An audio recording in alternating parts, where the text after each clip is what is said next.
6-7 महीने पहले जब मैंने तुम्हें जॉब के लिए कहा था तब तो तुमने मुझे साफ साफ मना कर दिया था। लेकिन 1 महीने पहले जब तुम्हें मैंने अपनी बुटीक खोलने के लिए कहा तो तुम झट से मान गए। क्यों पंकज? पिछले 1 महीने से देख रही हूँ तुम मेरा घर के काम में भी हाथ बटाने लग गए हो। मुझे ये बात बहुत परेशान कर रही है। प्लीज़ पंकज मुझे बताओ कि तुमने ऐसा क्यों किया। नेहा अपने पति से बार बार ये पूछ रही थी। नेहा और पंकज एक मध्यम वर्ग के लोग थे। उनकी शादी को करीब 15 साल हो चुके थे। जहां पंकज एक प्राइवेट कंपनी में मैनेजर था, वहीं नेहा एक हाउसवाइफ थी। उनके 3 बच्चे हैं, एक बेटा और 2 बेटियां। वैसे तो घर में कोई कमी नहीं थी, फिर भी कुछ महीने पहले नेहा ने जॉब करने की जिद की तो पंकज ने मना कर दिया था। छोड़ो कल की बातें, कल की बात पुरानी, नए सफ़र में लिखेंगे हम नई प्रीत की कहानी, पंकज ने हंसते हुए कहा। पंकज तुम मुझे बताते क्यों नहीं हो? नेहा बोली। छोड़ो सब और अपने बुटीक पर ध्यान दो, और वैसे भी रात बहुत हो चुकी है, हमें सो जाना चाहिए। पंकज ने ऐसा कहा और सो गया। लेकिन यहाँ नेहा की नींद गायब थी। उसे लगा कि कहीं उसके पति की नौकरी तो नहीं चली गई और आगे भविष्य में आर्थिक तंगी ना हो, इस वजह से कहीं वो मेरी, या फिर कहीं उनका किसी के साथ चक्कर तो नहीं चल रहा, इसीलिए मुझे अपने पैरों पे खड़ा कर मुझसे ही पीछा छुड़ाना चाहते हैं। ये सब सोच सोचकर नेहा को नींद ही नहीं आई।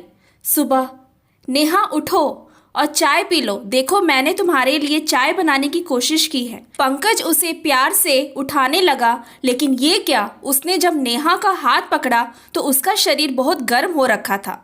नेहा लगता है तुम्हें बुखार है, मैं डॉक्टर को कॉल करता हूँ, पंकज ने कहा और डॉक्टर को कॉल कर बुला लिया है। डॉक्टर आए और उन्होंने चेकअप किया।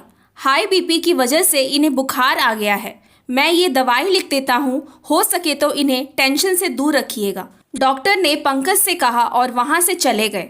पंकज नेहा का बहुत ध्यान रखता था, लेकिन एक दिन नेहा ने जिद कर ली। नहीं पंकज, आज मैं खाना नहीं खाऊंगी जब तक तुम मुझे सच नहीं बता देते, नेहा ने कहा। कैसा सच? पंकज ने पूछा। यही कि तुम बुटीक खोलने के लिए इतनी जल्दी कैसे मान गए, नेहा ने कहा।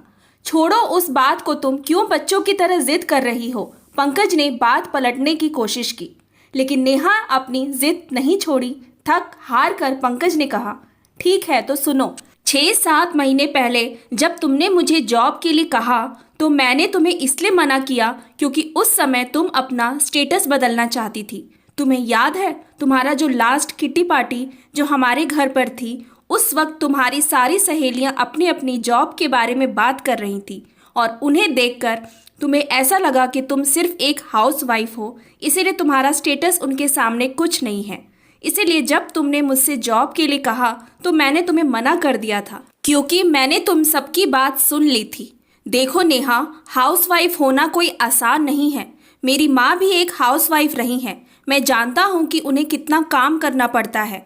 खाना बनाते वक्त वो एक कुक होती हैं, घर की साफ सफाई के लिए वो मेड बन जाती हैं, मुझे पढ़ाने के लिए वो टीचर बन जाती हैं, तो घर के बजट को संभालने के लिए वो अकाउंटेंट भी बन जाती हैं। मेरे पिता ने हमेशा ही माँ के हर काम का सम्मान किया। हाउसवाइफ होना भी गर्व की बात होती है। इसीलिए मैंने तुम्हें उस दिन जॉब के लिए मना कर दिया जब तुमने मुझसे पूछा था। लेकिन 2 महीने पहले जब मैं ऑफिस से घर आ रहा था तब तुम्हारे पिता यानी मेरे ससुर जी मिले। मैंने उनसे बातों बातों में तुम्हारे जॉब की बात रखी। तब उन्होंने मुझे बताया कि तुमने फैशन डिज़ाइनिंग कर रखी है और तुम्हारा सपना एक फैशन डिज़ाइनर बनने का है। तुमने इतने सालों में मुझे कभी नहीं बताया और कभी कुछ नहीं कहा था कि तुमने क्या कर रखा है और तुम्हारा क्या सपना है। इसीलिए मैंने सोचा कि अब तो बच्चे भी बड़े हो रहे हैं और यदि हम सब मिलकर घर के काम में मदद कर लेंगे तो तुम अपने सपने को पूरा कर पाओगी। इसीलिए मैं तुमसे कुछ समय पहले फैशन की बात करने लगा और तुमने मुझसे अपनी बुटीक के लिए कहा तो मैं तुरंत तैयार हो गया, क्योंकि तुम्हारे सपनों को पूरा करने में मैं तुम्हारी मदद करना चाहता था, ना कि सिर्फ हाउसवाइफ हो या वर्किंग वुमेन नहीं हो जैसी बातों में आके अपने हाउसवाइफ होने का सम्मान खो दो। अब समझी तुम? पंकज ने अपनी बात पूरी की। इधर नेहा की आंख में आंसू थे, ये सोचकर कि वो पंकज के बारे में क्या सोच रही थी।